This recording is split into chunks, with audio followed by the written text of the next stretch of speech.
बिस्मिल्लाहिर्रहमानिर्रहीम। अस्सलाम वालेकुम। Welcome to my channel. उम्मीद करती हूँ आप सब खैरियत से होंगे। आज हम आपको बेल्ट वाली शलवार की कटिंग का तरीका बताएंगे। सबसे पहले आपने जितनी शलवार की लंबाई रखनी है उसकी पैमाइश कर लेनी है और उससे नोट डाउन कर लेना है।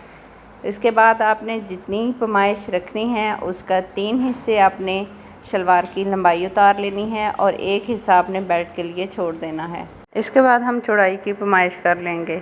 तो हमें इस शलवार की मुकम्मल चौड़ाई जो चाहिए वो 24 इंच चाहिए, जबकि कपड़े की ज़ाती चौड़ाई 17 इंच है। तो बाकी हमें इसमें जोड़ डालना पड़ेगा। याद रखिएगा कि जब भी आप कपड़े को इस्त्री करने के बाद सिलाई के लिए रेडी करते हैं तो सबसे पहले उसको चौड़ाई के रुख में फ़ोल्ड करें और उसके बाद उसको लंबाई के रुख में फ़ोल्ड करें। इस तरह से कपड़े में बल नहीं आएगा और आपके लंबाई चौड़ाई इक्वल रहेगी। या तो आप उसको कपड़े को इतना अच्छी तरह प्रेस करें कि इसमें कोई झोल वगैरह ना रहे।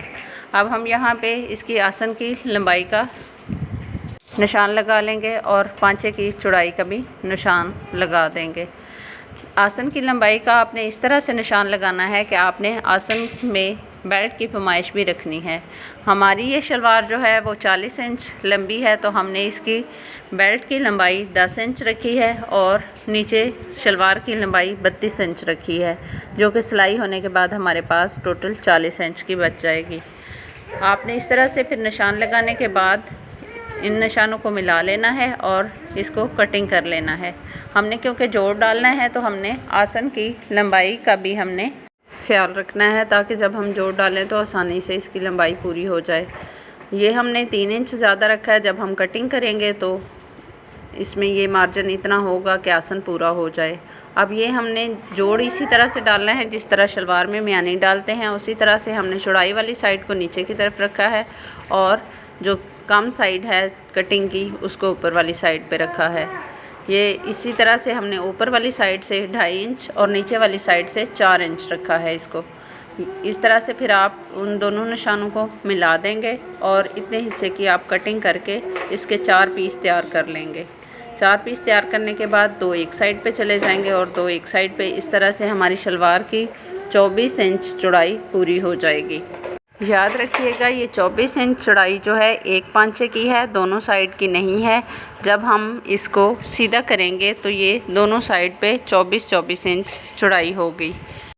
इस शलवार में क्योंकि चुनट डलते हैं इस वजह से इसकी चौड़ाई हमें ज़्यादा रखनी पड़ती है। इसी तरह से हमने निशान लगा के ये कटिंग कर लेनी है और ये म्यानी वाले स्टाइल में हमने इसके अंदर जोड़ डाल देना है। अब ये देखें, आसन की लंबाई हमने उसी हिसाब से रखी है जितनी हमने बेल्ट की जगह छोड़ी है। बाकी हमने यहाँ पे सिलाई का मार्जिन रखते हुए कपड़ा डाल दिया है। बेल्ट वाली शलवार की बैक साइड और फ्रंट साइड में डिफरेंस होता है, लेकिन फिर भी इसकी हम चौड़ाई सेम रखते हैं। बैक साइड पे चुनट कम पड़ते हैं, फ्रंट साइड पे चुनट ज़्यादा होते हैं। सिलने के बाद इसकी लुक बहुत अच्छी आती है और कैरी करना बहुत इजी होता है। इसको हेल्दी पर्सन भी और स्मार्ट पर्सन भी इजीली कैरी कर सकते हैं, इसमें कोई मुश्किल नहीं होती। अब ये जो हमारे पास कपड़ा है ये कमीज़ की चौड़ाई से उतरा हुआ है और ये आसानी से हम इसका बेल्ट बना लेंगे। बेल्ट जब भी बनाएंगे तो इसको लंबाई के रूप में रखेंगे, जैसे कि कमीज़ का तीरा वगैरह रखते हैं। तो आपने इसको लंबाई के रुख में पैमाइश कर लेनी है। कपड़े की लंबाई के रुख में आपने इसके बेल्ट की चौड़ाई की पैमाइश करनी है। ये बेल्ट हमें चाहिए 24 इंच, तो हम इसकी लंबाई 24 इंच निशान लगा लेंगे और चौड़ाई हमने इसकी 10 इंच रखी है। इस तरह से कपड़े को डबल फोल्ड कर लेंगे, फ्रंट और बैक के इकट्ठा कपड़ा रखेंगे। इसमें से कटिंग करने की ज़रूरत नहीं है।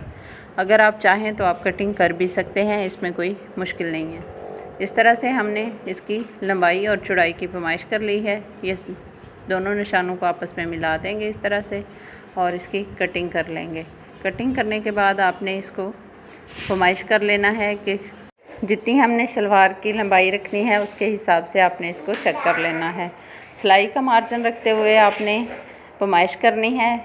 आधा इंच जो है वह सिलाई में कपड़ा चला जाता है, उसका आपने अलग से मार्जिन रखना होता है। इसके बाद नेफे में आपने तकरीबन 1.5 इंच का मार्जिन रखना है। इस तरह से हमारी ये बेल्ट वाली शलवार की कटिंग कंप्लीट होगी है। बेल्ट को आपने इस तरह से खोल के इसकी आगे की तरफ सिलाई ले आनी है और बैक साइड से इसको प्लेन रख लेना है।